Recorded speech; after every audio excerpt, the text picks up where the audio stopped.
स्वागत आहे तुमचं सुनीता सिंपल कुकिंग मध्ये। आज आपण झटपट अशी कांद्याची चटणी चविष्ट कशी बनवायची ते पाहणार आहोत। त्यासाठी इथे मी भरपूर असा कांदा चिरून घेतलेला आहे आणि आपल्याला जिरे लागतील। तुम्हाला मोहरी टाकायची असेल तर तुम्ही टाकू शकता।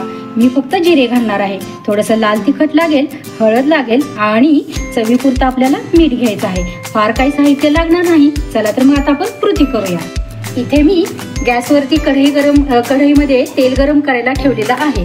आपण त्यामध्ये थोडेसे जिरे घालून घ्यायचे आहेत। साधारणतः 1 ते 2 चमचे छोटे आपण जिरे घातलेले आहेत। आता आपण त्यामध्ये हा बारीक चिरून घेतलेला कांदा घालून घ्यायचा आहे। मी जरा जास्त प्रमाणात बनवत आहे, त्यामुळे मी कांदा जरा जास्त चिरून घेतलेला आहे। कधी भाजी बनवायचा वगैरे कंटाळा आला असेल तर अशा वेळेस आपण झटपट अशी कांद्याची चटणी बनवू शकतो। फार काही साहित्य लागत नाही आणि चवीलाही अप्रतिम अशी कांद्याची चटणी आपली बनवून तयार होते। आता आपण साधारणतः गॅस मीडियम करायचा आहे आणि 3 ते 4 मिनिट आपण कांदा छान असा मऊसर असा लालसर रंगावरती असा परतून घ्यायचा आहे। हे पहा, आता आपला कांदा 2 ते 3 मिनिट असा थोडासा हलकासा परतून झालेला आहे। आता आपण त्यामध्ये थोडंसं चवीपुरतं मीठ घालून घ्यायचं आहे, कारण मीठ घातल्यामुळे कांदा आपला छान असा परतला जाईल।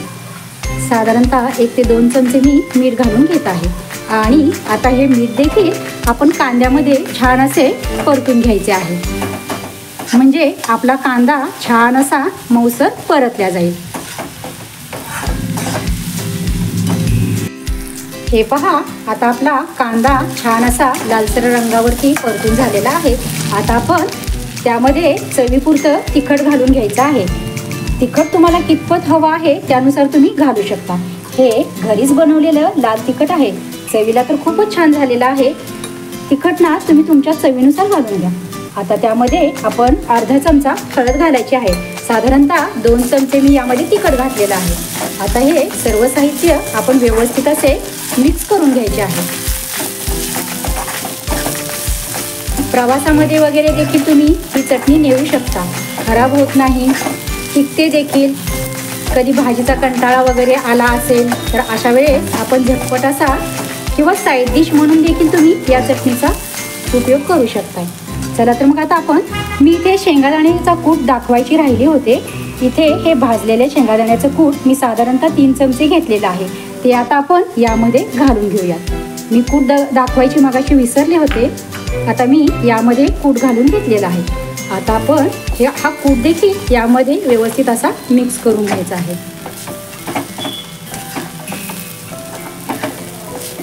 उन्हाळ्यामध्ये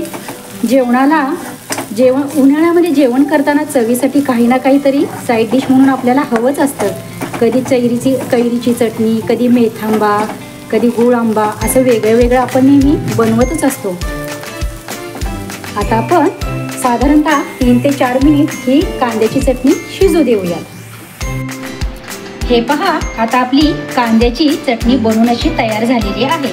रेसिपी जर आवडली असेल तर नक्कीच व्हिडिओला लाईक करा, शेअर करा। तुमच्या काही कमेंट्स असतील तर त्या देखील नक्की कळवा।